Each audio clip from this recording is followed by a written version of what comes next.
How's you getting on today, boys? It's Eddie over here, Newfie Reactions, coming at you with some more Billie Eilish. But, no, not music this time.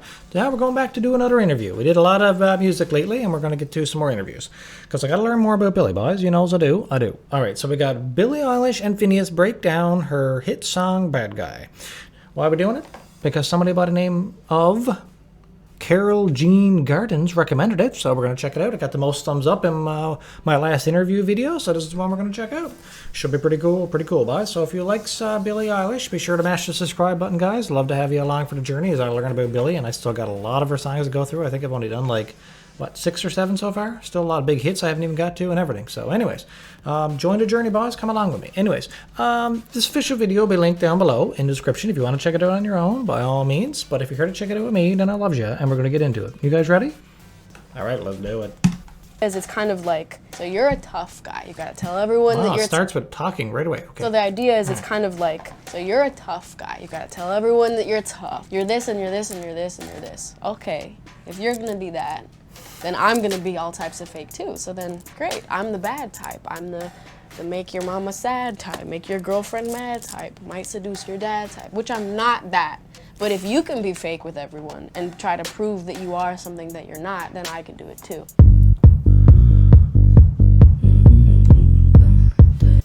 That's what it's about, is it? Okay. She's just talking to all the fake people out there. That's what the bad guy is. I didn't know if she was singing from her own point of view when I heard that song, guys. I didn't know if she was just saying that's like the way she is or that's what she was feeling at the time. You know, I don't know. But apparently she's just doing it because everybody else can be fake and then she can as well. You know, just showing how easy it is to be fake, right? I guess that's what she's getting on with? Okay.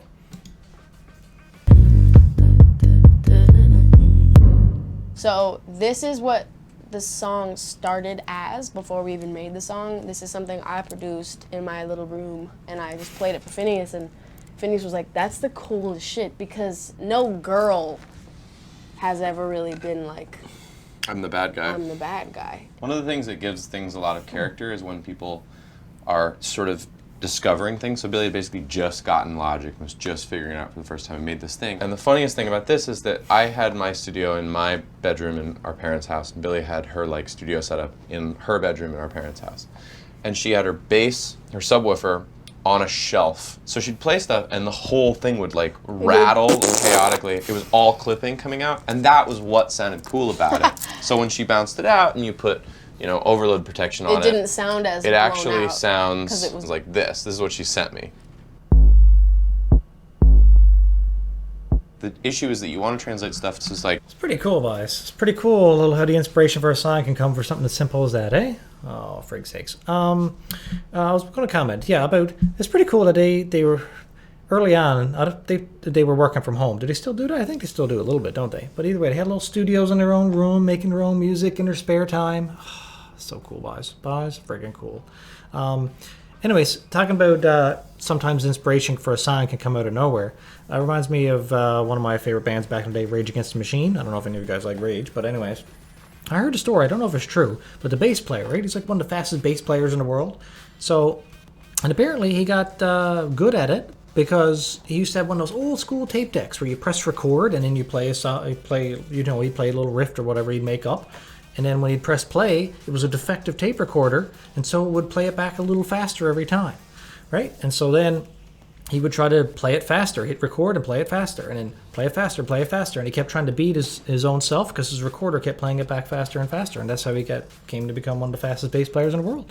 I thought that was pretty cool, buzz. Anyways, I digress. Let's keep going. If it's chaotic in a room, it's also chaotic with headphones on. And so I layered one EQ band, one compressor. We wanted to sound as distorted another as it EQ band, anywhere. Another series of compressors, and another EQ band. And then it sounded like this. Billie also had imported this really cool hi-hat pattern. When I got that pattern like down, I was so pumped. I like when you get mad. Guess I'm pretty glad that you're alone. We added a couple other weird things. Billie laughed at something I said.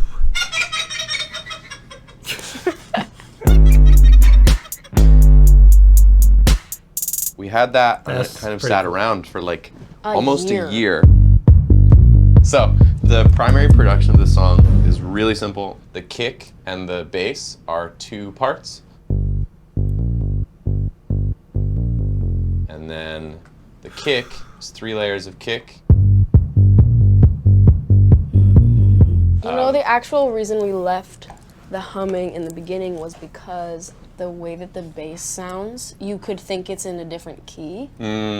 And every time we would do it, I would hum along like da da da da. And then Finneas always would take it out, and I would be like, no, it should be there. Oftentimes Billie will go like, no, leave that in. And I go like, if we're gonna put that in, let's actually work on it. You know what I mean? And so this humming, even though it sounds very lazy, we tracked knowing it was gonna be the humming in it. And it's Boys, that's pretty cool. Look at the dynamic duo here, boys. What do you say? Look at them. Their minds, they're in sync, and it's not like they're not like they're butting heads and being like, no, that's garbage. Don't put that humming in there. You know. Instead, he's like, okay, well, he's just so cool. He's like willing to work with you. You want to put something as weird as, you know, or what typically is weird is just having some kind of humming at the beginning of your song, and then he's just like, yeah, let's go for it. What we're gonna do, we're gonna do it right. Right? It's pretty cool, boys. Pretty cool how they work together.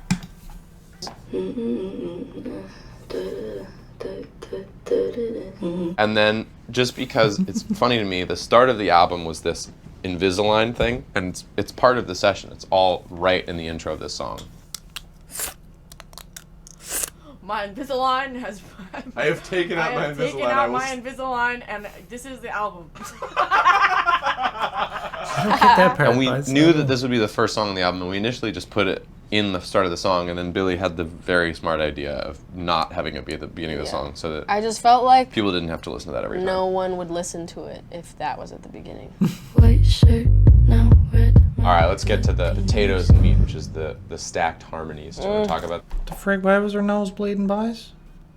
She's so crazy, boys. She's friggin' crazy. that, Billie? Oh my god, these took so long. Not even recording them, but deciding what it was gonna be. I can always like figure out a harmony, and Finneas is pretty much the same. It's because we spent so much time in a choir. But basically, I had all these different harmonies for this. And I'm telling you, dude, we tried so many different ways. We tried it being like white shirt as just that note. White shirt, now red my, and then the other harmony, bloody nose sleeping. And then on creeping, it was gonna be like 3 more, and then it was gonna, we had like 800 different versions. It was like, oh my god, it took so long to get And also, right. like, exact doubles are really hard to record because one of the stupid rules we've given ourselves is we don't use any pitch correction unless it's like Ever. unless it's like a song with auto-tune as an art form. There's no Which pitch we've done, correction. by the way, one of. Yeah, and everybody hated it, so we're not doing it again. We learned. Nobody likes auto-tune, do they? I don't know. I personally am not a fan of auto-tune. I liked it when one person did it. Who did it? With T-Pain. Okay, was T-Pain the first one to do it? If so, I don't know. When he used to come out with his stuff, I was like, I just remember hearing him and like, why is his voice like that? And hearing about auto-tune, I'm like, all right, that's kind of cool. But it's cool if it was just his thing. But then everybody started doing it, right? So, anyways, man, the complexity of their songs. It's not like they just like do one or two takes and be like, oh, I like that version better. Like they said, they had like 800 friggin' versions of that, and then they had to narrow it all down. But you can see the professionalism from them, eh? At that age, too, it's not just like, let's just create whatever, get it thrown out there. Like, sounds pretty cool, and all their friends probably said it sounded cool or whatever. But it's like, nope, they just were like, we're gonna make this so perfect. And I'm sure they do that with all their songs, don't they? Oh my god. Look at these two, boys. Look at these two. Our lesson. White shirt, now red my blood. Listen to that D. You hear that pitch? Are you White kidding shirt, me? now red my bloody nose sleeping. You're on your tippy toes creeping. Bro, wait, pause it. No. What's crazy is how no one knows about, like... Rolling Stone post video of Billie and Finneas bragging about how dope they No, are. but we work really hard on this shit! So hard! Like, do you hear how exact every single letter is? Like, white shirt. This is also after like a day of her beating herself up over it. Yeah, I'm like listening very, to it, and very going like, hard on myself. I didn't sing the word white right. It's not the right. It's not the right way. Oh my god, I sang white so many fucking On times. your tippy toes creeping around like no. And the one breaths knows are all thank exactly you. the same. So Jeez, my god. Each individual word has to have the perfect pronunciation, or else she don't like it. You know what? But that is the sign of a genius, right? It's just like when somebody, a famous artist, makes a painting, you know, if there's one stroke off, they're like, nope, scrap it, do it over.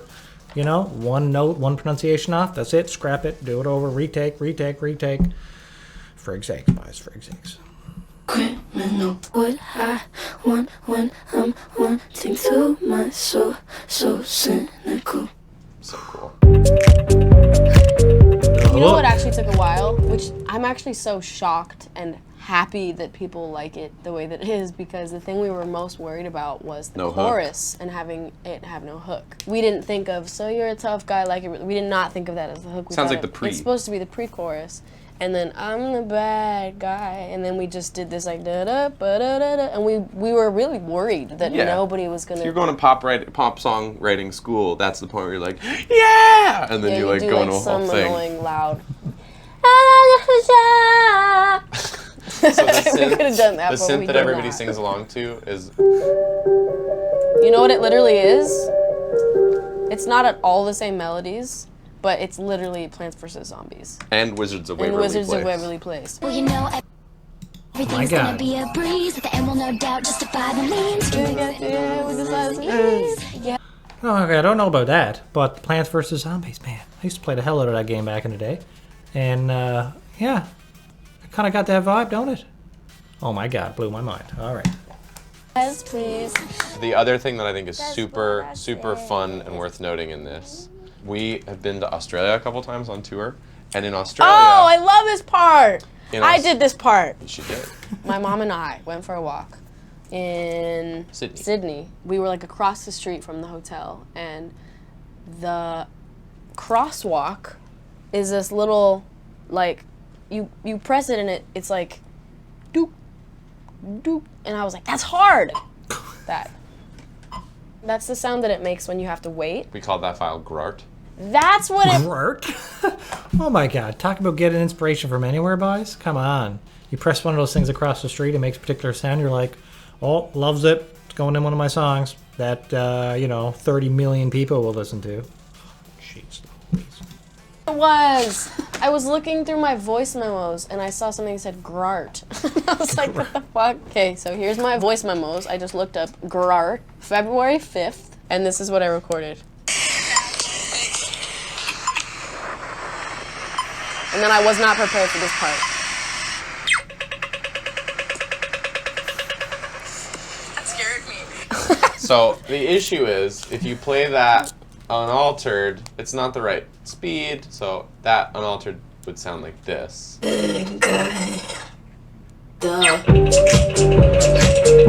Oh yeah, uneven So and shit. I basically like put it into a quantized bar section and then put sample delay on it so it was wider, and then it became.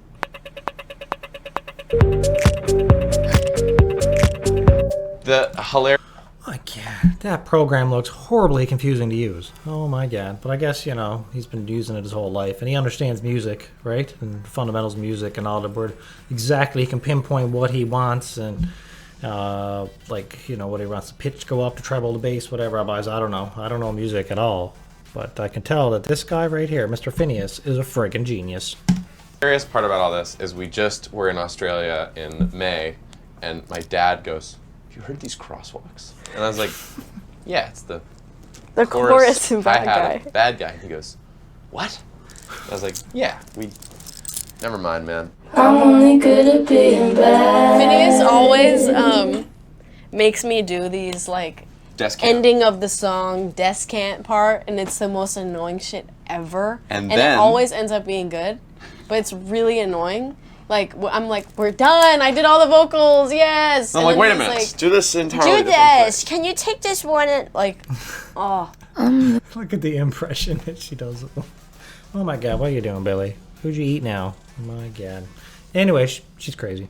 What was I going to say? I was going to say I still have not heard. Okay, I've heard Bad Guy. I just have never seen the official music video by us. Is it worth checking out or what? Should that bump up on my list? There's still a lot to get to. There's that and this zany one and I don't know, loads of other ones again. I haven't even checked out yet.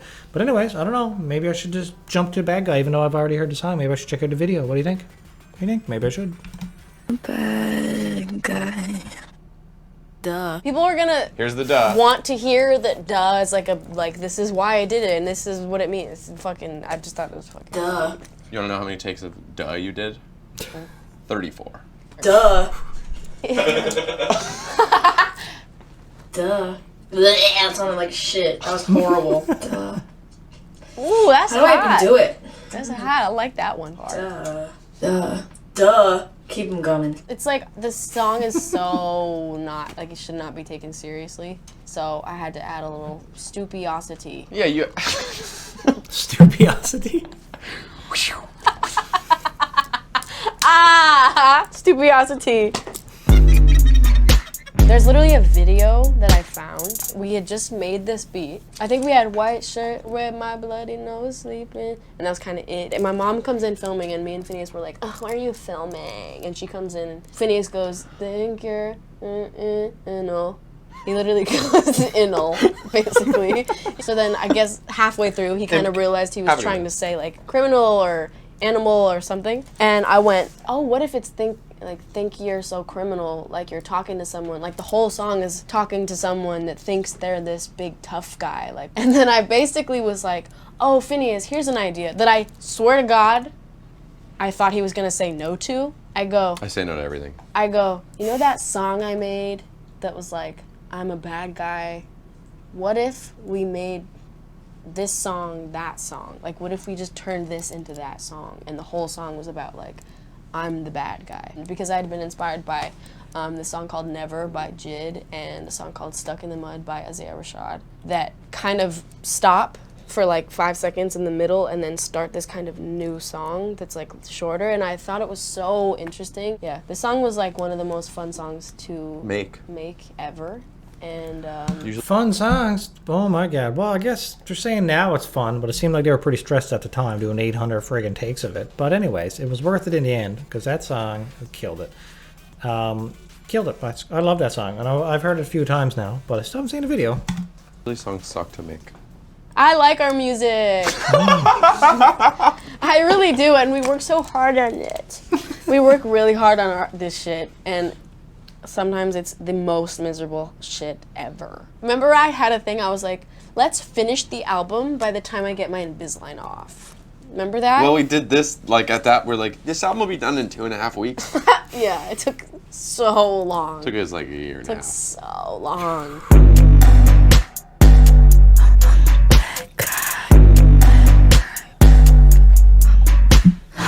Oh, is that from the video, boys? I guess it was. The video's over here, boys. Okay. Let's just go back, find a little scene here with the two of them there talking. Review time, boys. What do you think? What do I think of this? This is freaking sweet. I love these interviews, okay? And I'll tell you why. Because this one did an exceptional job of showing how they produced the music. I had no clue. All the other ones that I watched was just trying to get to know Billie's personality.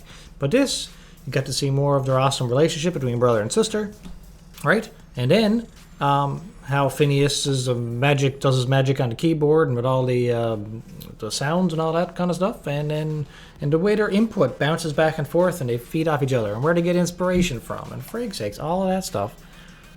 What an amazing job. Who did this? Rolling Stone. Good job, Rolling Stone. You know, pretty amazing interview that you got done here. I likes it. All right, boys. Well. I learned a lot from that.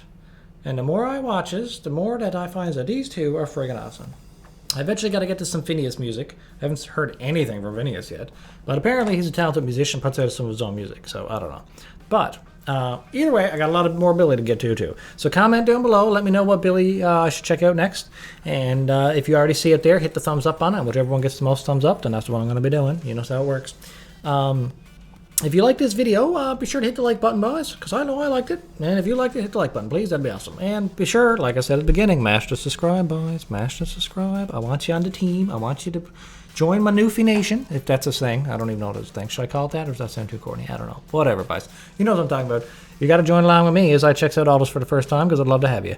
All right, guys, so that's pretty much it now. Thanks for watching Newfie Reactions. Won't keep you any longer. Peace and love, everybody. Peace. Catch you next one. Take care. Bye-bye.